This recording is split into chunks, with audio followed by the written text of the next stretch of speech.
devote the entire lab period to gram staining. So definitely make more than one slide, unless you're super sure of yourself. It may just be like, this Sarah through Jordan area that seem to have a lot of confidence in this. Could walk in and do gram staining in your sleep, but except for these three, maybe do a few rounds of this. Yeah, just for kicks and grins and yeah, something like that. So we left off with plague, and this was our last slide where we covered reservoir, which is mice and wolves where they don't experience symptoms. Then fleas go on to those. Fleas don't have a specific host, so they can bounce around to an amplifying host. Amplifying host actually does experience symptoms and dies. So flea could latch onto them and then bite us, and we get it. You could have aerosols from some of these amplifying hosts, or you come in direct contact with a dead animal, like you find one in your backyard. So if it happens in wild animals, it's called sylvatic plague. Then it can spread from the infected person that has got it by either a flea bite or aerosols or direct contact. They can have plague and have coughing like crazy, and some of those droplets can then spread to somebody else that breathes in those droplets, and they can get a form called pneumonic plague. So why is this so bad? So the infectious dose is very small, 3 to 50 cells, but it's a concern even as a bioterrorism weapon in the future. That's why they used to actually, in the olden times, like catapult dead bodies over the walls of fortresses to freak people out. Those were plague bodies that had died of that, and just the idea that, oh crap, plague, and just in general, when you have a dead body flying at you, you freak out, but then when it's a plague-ridden body, it's 10 times worse. Bubonic plague, you start off with multiplication at the site of a flea bite, if it bites you, or even if it bites another animal. Then it's going to transit via our lymphatic system that we know so well now. Gets filtered out in your lymph nodes because the lymph nodes are working exactly like you expect them to. When you have infection of the lymph nodes, that leads to necrosis and swelling, and that's when you form a bubo. This is different from just general swelling of your lymph node during, say, the flu or COVID or something. That's just B cells and T cells replicating, and that's what causes the swelling. But in this case, the lymph nodes are actually going to die out. Usually this will occur in the groin, armpit, or the neck lymph nodes. Incubation period will last 2 to 8 days until you have the onset of fever, chills, headache, nausea, weakness, and then the bubo tenderness. They will hurt like crazy. That's when you develop bubonic plague. So this is often going to progress to septicemic plague because, as we know, our lymphatic system is connected to our blood circulation. So it can transit from the lymph nodes back into the blood. Virulence factors produced by the bacteria cause DIC, or disseminated intravascular coagulation. Basically, alternating rounds of clotting and bleeding. So blood will clot, especially in your smaller blood vessels. Then a clot will break loose. It'll tear out part of the wall of a blood vessel. You bleed, and then it clots again. You'll also see subcutaneous hemorrhaging for the exact same reasons, with the capillaries along your skin itself. And then you have purpura, those rashes that we've seen before, and those will actually become necrotic. This is what leads to the signs of Black Death, and that's why bubonic plague is also nicknamed Black Death, because parts of your body actually do become a black color as this tissue dies. Then if you spread it to somebody else, like your partner or kids or somebody in the same household, because you're near them all the time, then they develop pneumonic plague. So this is going to be localized to the lungs, or it can happen if it starts off septicemic and then breaks loose in the lungs from your bloodstream. But usually it's where you breathe in droplets from an infected patient and then it gets localized to the lung. So this is highly transmissible via droplets and sputum. So if you get pneumonic plague, then you have a high likelihood of spreading it to somebody else. This can cause death without treatment. So if you don't get antibiotic treatment, you can totally die from that. Homeless population gets hit with plague quite a bit. That's often the cases that you tend to hear, including the random cases that will happen in California with the homeless LA, even in the Central Valley, because they're often in close contact with rodents and fleas and things, and that becomes an issue. Here's how bad it can get with the patient. So this started off as bubonic at the lymph nodes and then migrated into the blood. So you can see that black color is because all the tissue around their fingers is dying, and so that's that black death. And eventually large splotches of the whole patient's surface will turn black like that. And imagine that kind of a body being thrown at you over a wall, and you're like, oh crap. And if you zoom in on their hands, you can, these fingers will all need to be amputated eventually. Next, going into Lyme disease. This is another one that you have a surprisingly high number of cases in California. Of course, going hiking in spring and summer and all that does tend to get that to happen more. But a lot of students have said, oh yeah, I had my parents or my brother or boyfriend or somebody got it like that. So this is the genus Borrelia. It's a large spirochete. This curvy, crazy thing here. A lot of, if we remember when we talked about different shapes. So much larger than most of the bacteria we've looked at, 10 to 20 micrometers. Most of the ones we look at in lab are 1 to 2 micrometers. If they're rod, maybe 3 or 4. So about 4 or 5 times longer than most. They have 3 to 10 irregularly spaced coils in them. So each little bend going up and down like that.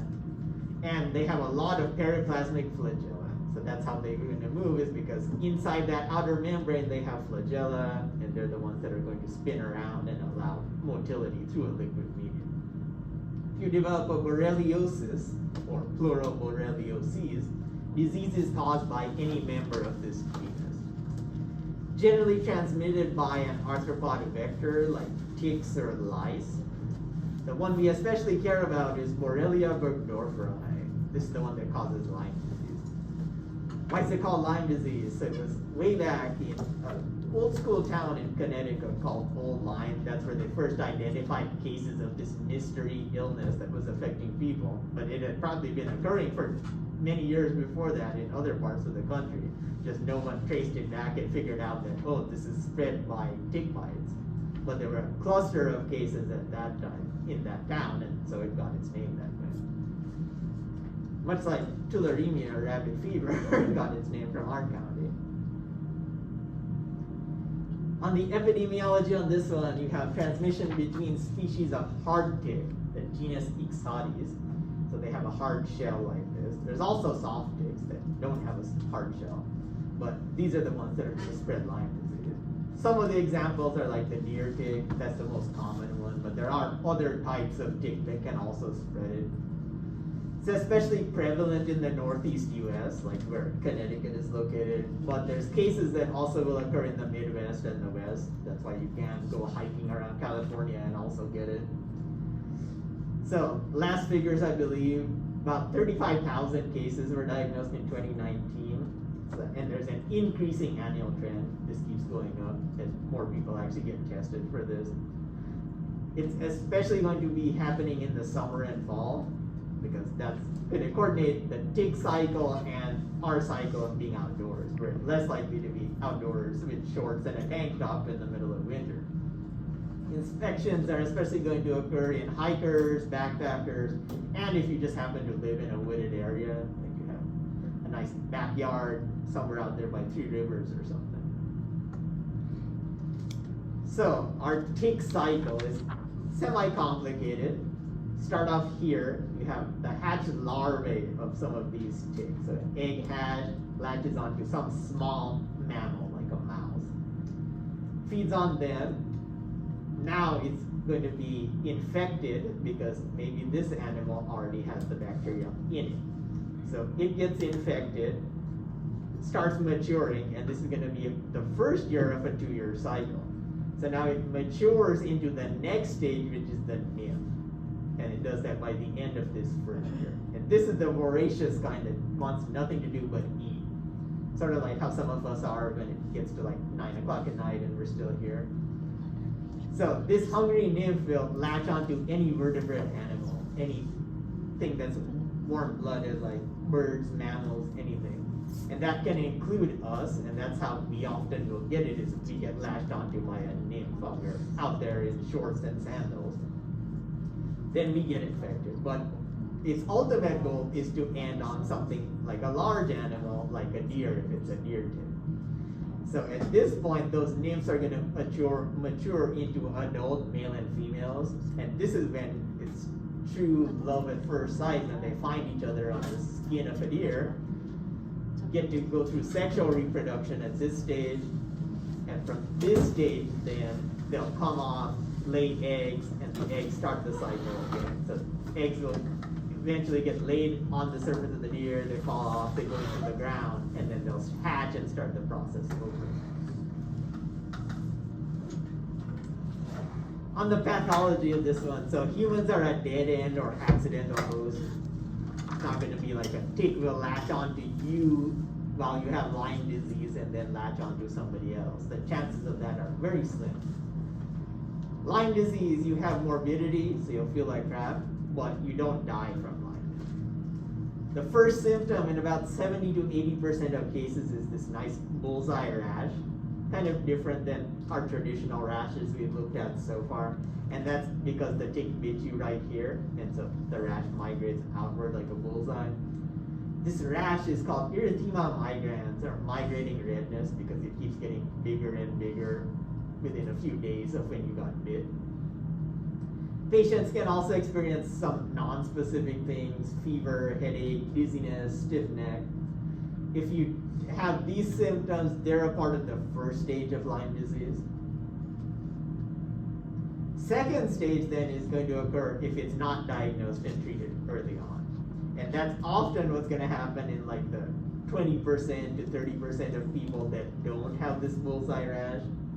They don't have, and if they don't remember specifically being bitten by a tick, because the tick will fall off on its own at some point. Usually it's within about 24 hours of fall off. Then it's not going to be, you're not going to remember, oh yeah, I was bitten by a tick, because you never saw the tick. So if you're out there camping, on a 5-day trip in the woods or something, you may not even realize that you've been bitten by a tick. In this second stage then, if you're not diagnosed and treated early on, you're going to have a slow progressing disease, and that's where you'll have the neurological and cardiac symptoms. You're still not going to die from it, but it's much worse than the original first stage. Similar symptoms to rheumatoid arthritis.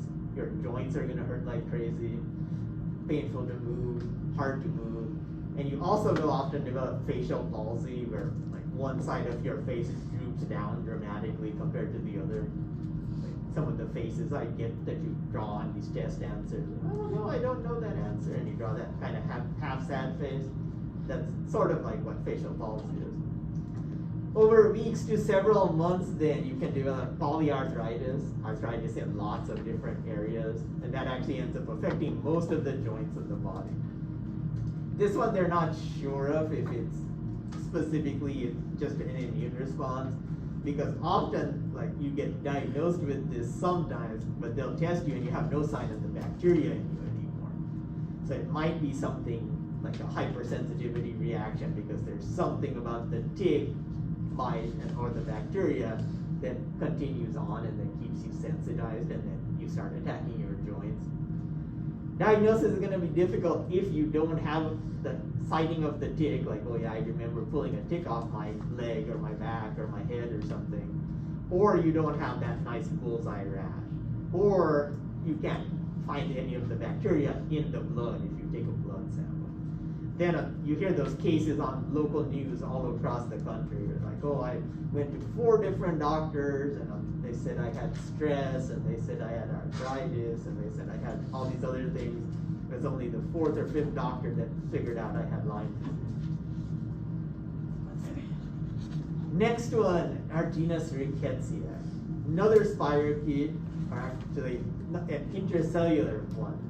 It's going to be kind of unique. So, contains most pathogenic members of an order Rickettsialis, and there's other members that also can cause disease in us, including Ehrlichia and Anaplasma, things that are rarer, so we're not going to care about them here. The pathogenic members are called Rickettsias, and they cause diseases called rickettsiosis. This one is an obligate intracellular parasite, so it's way small as opposed to Borrelia, which was 10 to 20 micrometers. This one's going to be like half a micrometer or less, something that's small enough to survive and reproduce inside your cells. It does require live cell spore culturing, so if we wanted to grow this up in lab, we couldn't just by spreading it on an agar plate because it doesn't have live cells. Part of the life cycle is going to occur in an arthropod vector that can include fleas and ticks and mites and lice, any of those or all of those. Several members of this genus cause emerging diseases that we'll probably hear more about over the next few years. Gram-negative bacteria, very small. Maximum size, 0.6 micrometers wide and 2 micrometers long, but often they're like a quarter of that size. They're non-motile, they're either pleomorphic, so they'll change their shape, kind of because they don't have a cell wall, or they're just cocobacilli, short plumb rods. They can't metabolize adenosine monophosphate, if you remember when we talked about metabolism in Unit 2. So they can't do anything with AMP to make ADP or ATP. And we remember ATP is the big thing for energy in our cells. And it's the same thing in bacterial cells. So they can't make their own, they need it from a host cell, and that's why they have to live inside our cells. Most members are going to be sensitive to environmental exposure because they don't get ATP out in the environment. They need it to be in that living cell. So here's, say, a macrophage that's been infected by a whole bunch of these bacteria that are replicating inside of it. This bacteria, specifically Rickettsia rickettsii, is going to be the one that causes Rocky Mountain spotted fever. This is another one that the location doesn't really relate to where most cases occur. It was first isolated in the Rocky Mountains with cases, and that's why they named it that, but most of the cases actually happen going eastward from the Rocky Mountains. So Montana and Idaho was where the first cases that they could identify popped up, but most of the cases are through the Midwest, Southeast, and all the way eastward. If you pick a line from like Oklahoma and go straight east all the way to the Carolinas and everything south of there, that's where you tend to find it. Cases, though, also can occur in Canada and Central and South America. Some of the ticks involved in this, the American dog tick, the wood tick, and the Lone Star tick. They're all primary vectors in that case. Human infections spike in the spring and summer when these ticks are going to be most active. So pretty much anytime you're out that isn't winter time, you have run the risk of being bitten by a tick or have a tick latch onto you. And it's worse because there's nothing stopping a tick from carrying Borrelia burgdorferi and Rickettsia rickettsii at the same time. So I've known students and friends that have actually been bitten by a tick and gotten both diseases at the same time. And that actually confounds your diagnosis if you don't realize that you were bitten by a tick. So on this one, you start off with a small mammal reservoir, like a dog, cat, or any other small animal. Female tick is infected, so she's latched on, she got some blood, she got infected. So she's going to infect all the eggs that she also produces. So in this case, the eggs, as soon as they hatch, already have the bacteria. Then they go through those initial stages of being a larvae and then getting on to being a nymph, and they'll latch onto us and again infect us with the bacteria. So we can, if we have a nymph that latches onto us, it can give us both Lyme disease and Rocky Mountains fever at the same time. This one you actually can die of. So you start off with 2 to 4 days of incubation after a tick bite.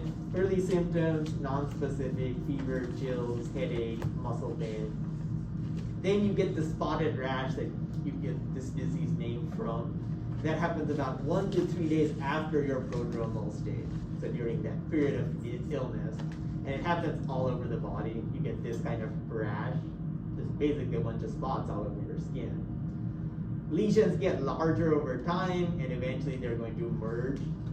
So now it's like a line rather than just a spot.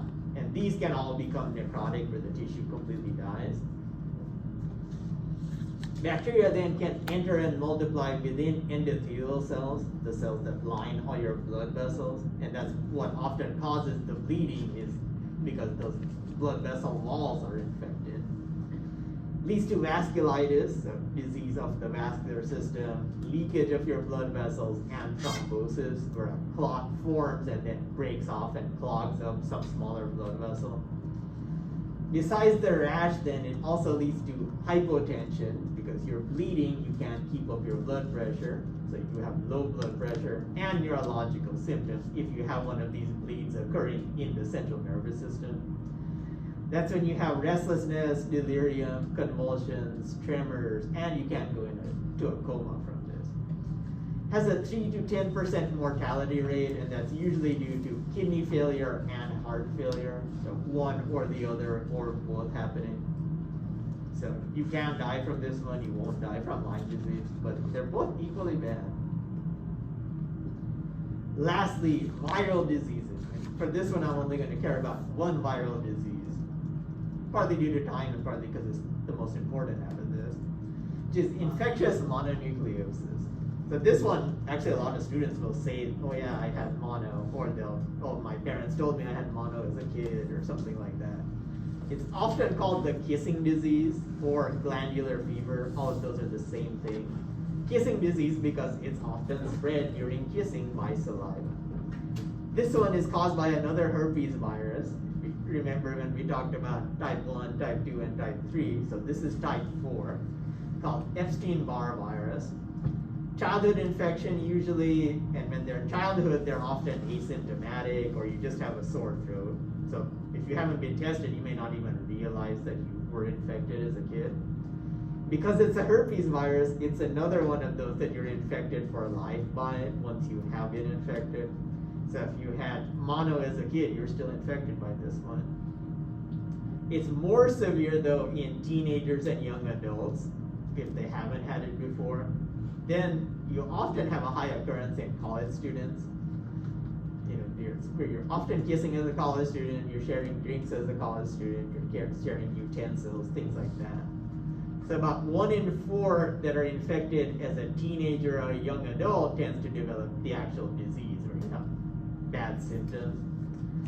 It's going to be transmitted via saliva, so especially kissing. Someone just happens to spit in your mouth just for fun, but more likely kissing. Sharing drinks, especially because it even takes just that little bit of saliva that you drink, and here, try my drink, I really like it, and then you try it, and oops, that's not a good thing. Can also spread via semen or blood, so you can spread this while you're infected and experiencing disease. You can spread it by sexual contact or sharing needles.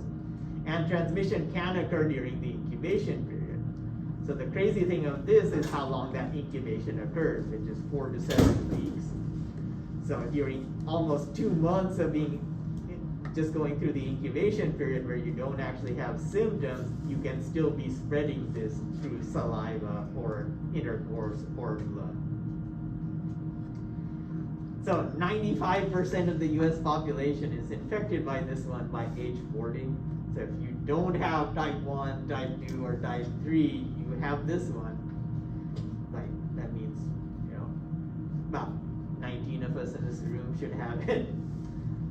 And a lot of people will have, say, type 1 and this type 4, or type 2 and type 4. So between the herpes, all of us have at least one of those.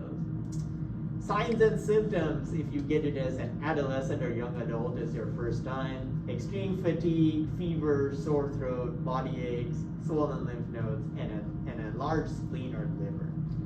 This isn't the same fatigue as, oh, I'm a little run down for a couple days after getting a cold. This is like, I can't move and I can't move out of bed at all for 2 or 3 weeks.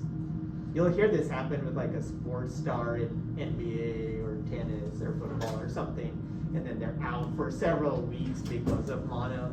That's because it actually cripples you for a long time. You just have no energy at all.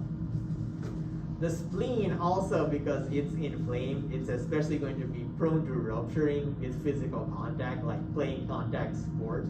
and it actually remains inflamed for a while after you recover from it. So you may be over the fatigue and, yay, I get to go play tackle football again, and someone tackles you the first day and your spleen rupture.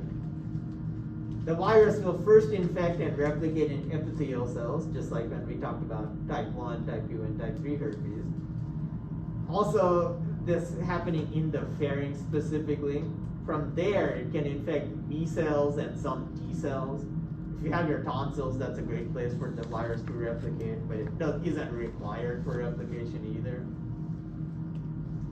You'll have increased blood lymphocytes, and that's a characteristic sign of the disease. So if you go to the doctor saying, oh, I'm just worn out, I'm run down, I can't move, you actually won't go to the doctor. Someone will take you there because you won't be able to drive yourself.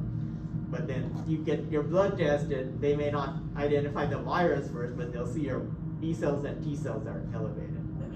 Like the other herpes viruses, Epstein-Barr also will go latent then after infection. That's why 95% of us are infected with it still.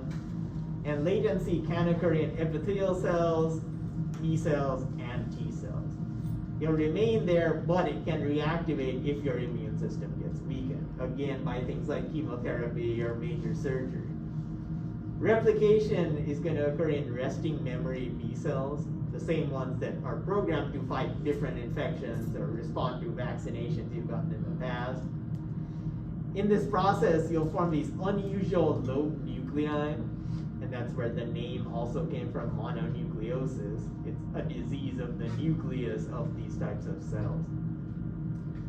Also, these B cells, when they get activated against an infection, normally, as we know, or tried to know from 3.6, when we have an immune response, B cells produce very specific antibodies that will only respond to that one target.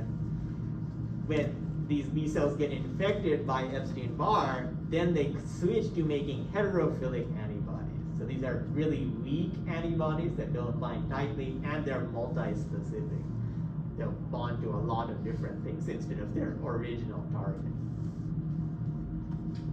And some pathologists actually looked at your blood under the microscope. They would see things like this. So normal lymphocyte. Nucleus occupies most of the size of the inside of the cell, but it's not a nice roundish bean-shaped kind of nucleus. If you have an EBV infected B cell, the whole cell is enlarged, and then the nucleus itself is enlarged and has lost its nice roundish shape like this. It's kind of an irregularly shaped nucleus like that. And that's one of the characteristics to tell that you have been infected recently. That gets